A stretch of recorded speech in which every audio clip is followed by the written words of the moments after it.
আজকেও আমি 2 ঘন্টা জিম করেছি, যেহেতু ঈদের সময়। তার মধ্যে অফিস করেছি এবং তারপরে হাজব্যান্ডের সাথে সিনেমা দেখতে আসলাম। সো মানে হার্ড ওয়ার্কের কোনো বিকল্প নাই। মিডিয়া ইন্ডাস্ট্রির কথা বলেন, পিছনে কথা বলে, আমি আরেকটা প্রফেশনও আছে আমার, সেই প্রফেশনেও পিছনে কথা বলছে। কিছু লোকজন থাকে যে এই প্রফেশনটা নষ্ট করার জন্য এনাফ।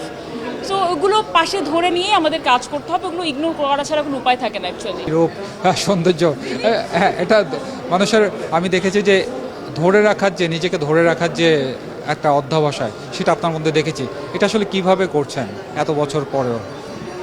আজকেও আমি 2 ঘন্টা জিম করেছি, আজকে 2 ঘন্টা ওয়ার্কআউট করেছি, ওয়ার্কআউটের পর অফিস করেছি, যেহেতু ঈদের সময়।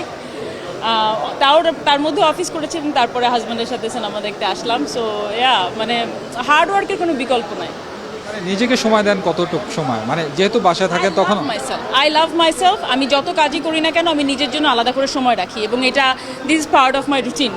যত কাজ, এবং এটা আমাকে আলাদা করেই রাখতে হয়, যেহেতু অনেক কিছুর মধ্যে ব্যস্ততা থাকে সো দিই সবসময়। আরেকটা বিষয় জানা যাচ্ছে যে এখন তো বর্তমান যুগে সবাই একটা মডেল টাইটেল নিচ্ছে, কিছুদিন কাজ করছে মডেল বা বেস্ট মডেল। হ্যাঁ, হ্যাঁ, এটা চলতেছে প্রায় অনেক বছর যাবতই। এই বিষয়টা আসলে আপনি কিভাবে দেখছেন? আসলে কি এটা বাংলাদেশের যে ফ্যাশন ইন্ডাস্ট্রির প্রতি আসলে একটা হার্মফুল হতে যাচ্ছে কিনা, আপনার কি মনে হয়?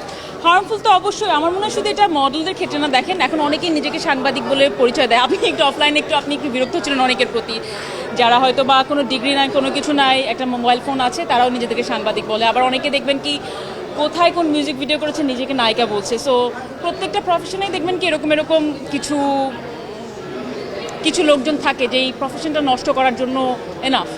সো ওগুলো পাশে ধরে নিয়ে আমাদের কাজ করতে হবে, ওগুলো ইগনোর করা ছাড়া কোনো উপায় থাকে না অ্যাকচুয়ালি। বাংলাদেশের ইন্ডাস্ট্রিতে দেখলাম যে পিছনে কথা বলার মানুষ বেশি, ভালো করতেছে তার পিছন থেকে বিভিন্ন নেগেটিভ কথাবার্তা ছড়াচ্ছে। আপনি হয়তো তার শিকার হয়েছেন বা সবাই হচ্ছে কম বেশি। এক্ষেত্রে আসলে আপনি কি করেন? শোনো, আপনি তো হাফ কথা বলেন, আমি ফুলটা বলে দিই। আপনি যে বললেন যে মিডিয়া ইন্ডাস্ট্রির কথা বলেন, পিছনে কথা বলে, আমি আরেকটা প্রফেশনও আছে আমার, সেই প্রফেশনেও পিছনে কথা বলছে। তাই আমি এখন চিন্তা করলাম সেই প্রফেশনে, যেহেতু আমি অন্য প্রফেশনের থেকে একটু নতুন, হয়তো বা নেক্সট 7-8 বছর পর এই কথাগুলো বলতে পারবো যে এই প্রফেশনেও মানুষ আমার পিছনে অনেক অনেক কথা বলেছে, আমি এগিয়ে গিয়েছি শুধুমাত্র নিজের হার্ড ওয়ার্কের কারণে। সো এটা সব জায়গায় প্রফেশনেই বলে।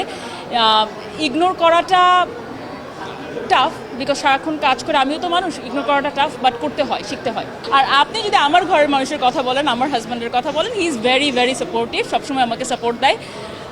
আমার আজকে এখানে আসার পিছনে তার একটা বড় অবদান আছে। সো ঘরের মানুষ কখনো বলে না ডমিনেট। আমি ছোটোবেলা থেকে খুব ফার্স্ট সেকেন্ড থার্ড কখনো হইনি, মানে হয়েছি খুবই ছোট, একেবারে ছোটোবেলায়। বাট তখন আমার মনে হতো কি আমাকে ডমিনেট করছে কেউ না কেউ। আমি আরও পড়তাম, যত পড়তাম তত হতাম না, কিন্তু আরও পড়তাম। ওই ইচ্ছাটা, জেদটা সবসময় ছিল নিজের প্রতি।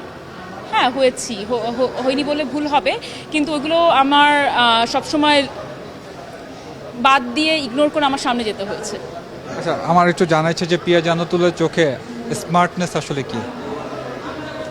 যে কোনো পরিস্থিতিতে নিজেকে অ্যাডাপ্ট করার মতো যদি নিজের কোয়ালিটি থাকে, আমার মনে হয় এটা স্মার্টনেস।